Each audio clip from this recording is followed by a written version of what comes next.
का वोटर है तो ये जानकारी उनके लिए बहुत बहुत जरूरी है। चुनाव आयोग ने सिर नाम का एक नया अभियान शुरू किया है जो सीधे तौर पर वोट देने के अधिकार से जुड़ा हुआ है। चलिए इसे जरा समझते हैं। देखिए, ये अभियान 2 फेज में होगा। पहला फेज 4 नवंबर 2025 से शुरू होगा, जिसमें बूथ लेवल ऑफिसर्स यानी बीएलओज घर घर आकर वोटर्स की जानकारी को वेरीफाई करेंगे। अब इस पूरी प्रक्रिया का जो आधार है वो बहुत सरल है। 2025 की जो वोटर लिस्ट है उसकी तुलना सीधे सीधे साल 2002 की लिस्ट से की जाएगी और इसी तुलना के आधार पर हर वोटर को ए से लेकर एफ तक 6 अलग अलग कैटेगरीज में बांटा जाएगा। मतलब 2002 की वो लिस्ट ही एक तरह से सब कुछ तय करने वाली है। तो सवाल ये उठता है कि किसी को कौन सी कैटेगरी मिलेगी। इसके लिए ना 2 मुख्य चीजें देखी जाएंगी। पहली, वोटर की उम्र, और दूसरी, 2002 की वोटर लिस्ट में उनके परिवार का नाम है या नहीं। ठीक है, तो सबसे पहले ग्रुप को देखते हैं। ये वो लोग हैं जिनकी उम्र 38 साल या उससे ज्यादा है, यानी जिनका जन्म 1 जुलाई 1987 को या उससे पहले हुआ है। अगर उनका नाम 2002 की लिस्ट में मिल जाता है तो उन्हें रखा जाएगा कैटेगरी ए में, और अगर नाम नहीं मिलता तो उन्हें डाल दिया जाएगा कैटेगरी बी में। एकदम सीधा सा हिसाब है। अच्छा, अब आते हैं दूसरे एज ग्रुप पर। यह है 22 से 38 साल के वोटर्स, जिनका जन्म 2 जुलाई 1987 से 2 दिसंबर 2004 के बीच हुआ है।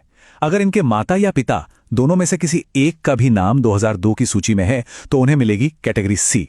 लेकिन अगर माता पिता दोनों में से किसी का भी नाम उस लिस्ट में नहीं है तो फिर उन्हें कैटेगरी डी में रखा जाएगा। और आखिर में बात करते हैं सबसे यंग वोटर्स की, यानी 18 से 21 साल के वोटर्स की। यहां पर नियम थोड़े और सख्त हैं। इन्हें कैटेगरी ई में आने के लिए माता और पिता दोनों का नाम 2002 की लिस्ट में होना जरूरी है। अगर एक का भी नाम नहीं मिला तो उन्हें सीधे कैटेगरी एफ में डाल दिया जाएगा।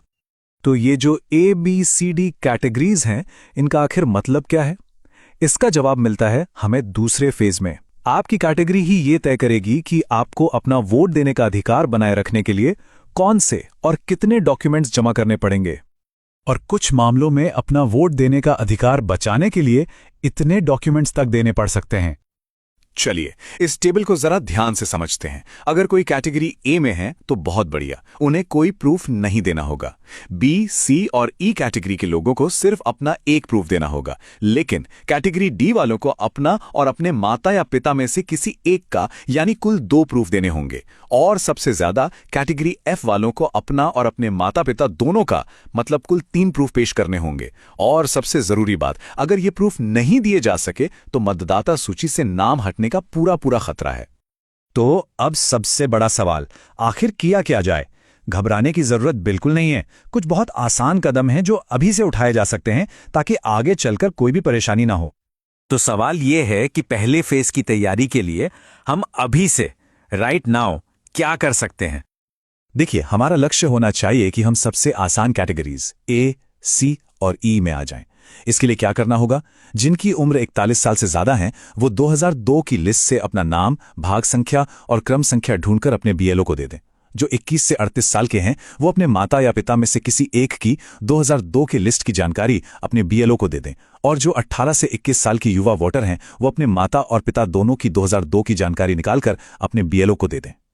एक बात याद रखिए, अभी से ये थोड़ी सी मेहनत करने का फायदा बहुत बड़ा है। जब पहले फेज में बीएलओ वेरिफिकेशन के लिए आएंगे ना, तो उनके लिए आपको ए, सी या ई जैसी आसान कैटेगरी में डालना बहुत सिंपल हो जाएगा और आप भविष्य की बड़ी मुश्किलों से बच जाएंगे। आखिर में ये सारी मेहनत सिर्फ किसी दस्तावेज के लिए नहीं है।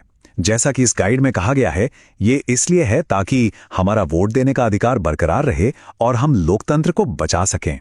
तो जागरूक रहिए, अपनी जानकारी तैयार रखिए और इस जरूरी संदेश को दूसरों तक भी जरूर पहुंचाइए।